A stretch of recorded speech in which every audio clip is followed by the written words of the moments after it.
গতকাল থেকে একটা ভিডিও নিয়ে বেশ আলোচনা হচ্ছে, সামাজিক মাধ্যমে দেখছি। প্রথম সামাজিক মাধ্যমে আসলো, পরে আমাদের মেইন স্ট্রিম মিডিয়াতেও সেটা এসছে। সেটা হলো একটা রেস্টুরেন্টে এনসিপির নেতাদের সাথে সরকারের উপদেষ্টা জনাব আসিফ মাহমুদ সজীব ভুঁইয়া গেছেন এবং বেরিয়ে যাচ্ছেন তারা, এরকম একটা ভিডিও আমাদের সামনে এসছে। আমি মন্তব্যে এটা দিয়ে দেবো, আপনারা একটু দেখে নেবেন। আমি ধারণা করি এর মধ্যেই অনেকে দেখে ফেলেছেন। এটা আমাদের রাজনীতির জন্য খুবই সিগনিফিক্যান্ট একটা নিউজ তো বটেই।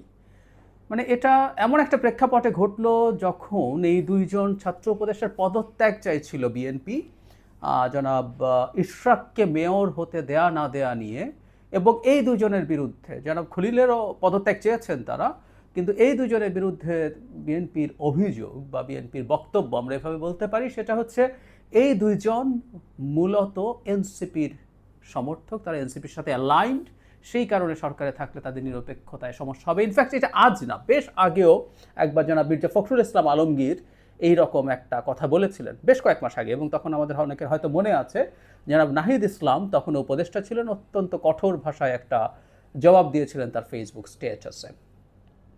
সেটা অবশ্য বলা বাহুল্য, তখন এনসিপি তৈরি হয়নি, এনসিপির ছিল না তখন, বৈষম্য বিরোধী ছাত্র আন্দোলন ছিল, জাতীয় নাগরিক কমিটি ছিল, তাদের অনেকেই ওটা শেয়ার করেছিলেন। তো ওদের অ্যালাইনমেন্ট আসলে ইজ ভেরি ক্লিয়ার আগে থেকে। বাকি যে দুজন আছে, জনাব মাহফুজ আলম এবং আসিফ মাহমুদ সজীব ভুঁইয়া, নাহিদ ইসলাম যে এনসিপির সাথে অ্যালাইন্ড, এটা মানে একেবারে ক্লিয়ারলি প্রমাণ হলো। তিনি রিজাইন করে এসে এই দলের হাল ধরলেন। বাকি দুজনও আসলে তাদেরই লোক, তাদের এই সাথে অ্যালাইন্ড, এই আলোচনা আছে। আর প্রায় বলি কথাটা, আসলে এই দেশে আমরা যারা থাকি, ওই দলগুলো যারা করেন, ওই দলগুলোতে আমাদের পরিচিত লোকজন আছে। বিশেষ করে যারা মাহফুজ আলম প্রথম থেকে যখন নাগরিক কমিটি হয়েছে, তার বহু ক্ষেত্রে বহু জায়গায় তিনি ইন্টেলেকচুয়ালি কাজ করেছেন, কানেক্টেড আছেন, তিনি এখনও আছেন, এটা জানা যায়।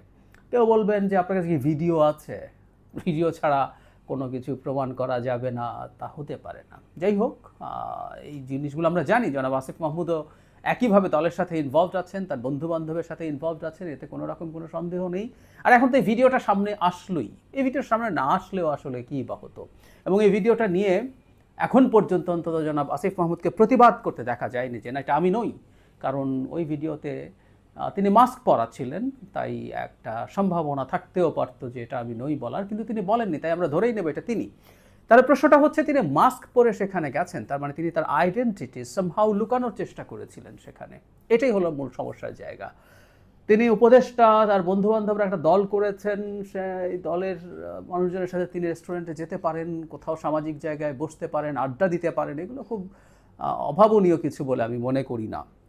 সরকারি উপদেষ্টাদের সাথে আমাদেরও দেখা সাক্ষাৎ হয়েছে, কথাবার্তা হয়েছে, এটা হতে পারে, এটা সমস্যার কিছু নেই, কিন্তু তিনি মাস্ক পরে তার আইডেন্টিটি লুকানোর চেষ্টা করছেন, এটা হলো সবচেয়ে বড় ব্যাপার। এবং এটা এক ধরনের প্রমাণ যে তারা আসলে এই দলের সাথে অ্যালাইন্ড আছেন। আমি আসলে এই ভিডিওকে ভিত্তি করে কথাগুলো বলছি একটা প্রসঙ্গ ধরার জন্য, কিন্তু আসলে মূল আলোচনাটা হচ্ছে এই দুজনের সরকারে থাকা উচিত না। এটা তাদের দলের জন্যও ভালো হবে না, হচ্ছে না, এবং সরকারের জন্যও ভালো হচ্ছে না। কারণ যখন সরকারে এইরকম দুজন থাকেন যারা অলমোস্ট ক্লিয়ারলি জাস্ট তারা পদে নেয় যে এই দলের সাথে আছেন, সেটা সমস্যা তৈরি করে। অবশ্য পাল্টা এনসিপি থেকে তিনজনের কথা বলা হয়েছে, ডক্টর আসিফ নজরুল, ডক্টর সালেউদ্দিন আহমেদ এবং ডক্টর ওয়াহিদুদ্দিন মাহমুদ, তারা নাকি বিএনপির সাথে অ্যালাইন্ড। ইনফ্যাক্ট এই ক্যাবিনেটের বিভিন্ন দল, ইভেন জামায়াতের সাথেও অ্যালাইন্ড লোকজন আছে বলে শোনা যায়, জানা যায়, নাম সহই আমরা টু সাম এক্সটেন্ট জানি, কিন্তু কেউ কোনো রকমভাবে তার প্রতি সফট কর্নার আছে, অ্যালাইন্ড আছেন, বা কোনো এক কালে তাদের সাথে কোনো না কোনোভাবে জড়িত ছিলেন, বা এই যে মির্জা ফখরুল ইসলাম আলমগীরের ব্যাচমেট যেন ডক্টর সালেউদ্দিন আহমেদ এবং ডক্টর ওয়াহিদুদ্দিন মাহমুদ সম্পর্কে অভিযোগ হচ্ছে এরকম। সো এগুলো যদি সরিয়েও রাখি, এগুলো নিয়ে, এগুলো খুবই ভাষা, আমরা ওগুলো নিয়ে আলাপ করতে না চাই, কিন্তু এই দুইজনের ব্যাপারটা একেবারেই খুবই স্পষ্ট, এবং এটা এই সরকারের ভবিষ্যতের কর্মপন্থায় সমস্যা তৈরি করবে। কারণ এই মুহূর্তে সরকারের উপর ডিস্ট্রাস্ট তৈরি হচ্ছে বিভিন্ন রাজনৈতিক দলের তো বটেই, সমাজের বিভিন্ন অংশের যে এই সরকার কারোর প্রতি বায়াসড। আমি ব্যক্তিগতভাবে মনে করি, আপনারা অনেকে এটার জন্য আমাকে কোনো দল বা কোনো দেশের সাথে লাইন করে তাদের দালাল বলছেন, সেই ঝুঁকি নিয়েও বলছে। আমি মনে করি এই দুজন থাকাই সরকারের নিরপেক্ষতাকে প্রশ্নবিদ্ধ করে, এবং এই নিরপেক্ষতা প্রশ্নবিদ্ধ হওয়ায় ভবিষ্যতে সরকারের যে মূল কাজ নির্বাচনের দিকে এগিয়ে যাওয়া, তাতে সব দলের যে আস্থা ফেরত পাওয়া, সেগুলোতে সংকট তৈরি হবেই। এই দুজন যদি নাহিদ ইসলামের মতো রিজাইন করে 7 দিনের মধ্যেই, 7 দিন হওয়ার আগে একটা দলের দায়িত্ব নিয়েছিলেন, তারা যদি সেরকম কিছু করেন, সেটা খুব বড় প্রশ্ন তৈরি করবে। কারণ তার আগ পর্যন্ত তারা এই সরকারে থেকেছেন, তাই এই প্রশ্নটা আসতেই পারে যেখানে কনফ্লিক্ট অফ ইন্টারেস্টের প্রশ্ন আছে। আমরা এই প্রশ্ন তখন করতেই পারবো, বা আমরা এখনও করি, যে এই দুজন বসে বসে কি তাহলে তাদের দলের জন্য কাজ করছেন? যেমন জনাব নাহিদ ইসলামকে নিয়ে আমরা একই প্রশ্ন করতে পারি। তিনি তো হঠাৎ করে না ফাইন মর্নিং সিদ্ধান্ত নিয়ে রিজাইন করেন নাই, স্বপ্নে দেখলেন আমার তো এনসিপিতে জয়েন করা দরকার, এর আগে উনি ভাবেনই নাই, তা তো হতে পারে না। তো উনি মনের মধ্যে অন্তরে এনসিপিকে লালন করে সরকারে থেকেছেন, তারপর তিনি এসে সেখানে জয়েন করেছেন। একই ঘটনা এই দুজনের ক্ষেত্রে ঘটারও প্রায় নিশ্চিত, আমরা জানি এটা।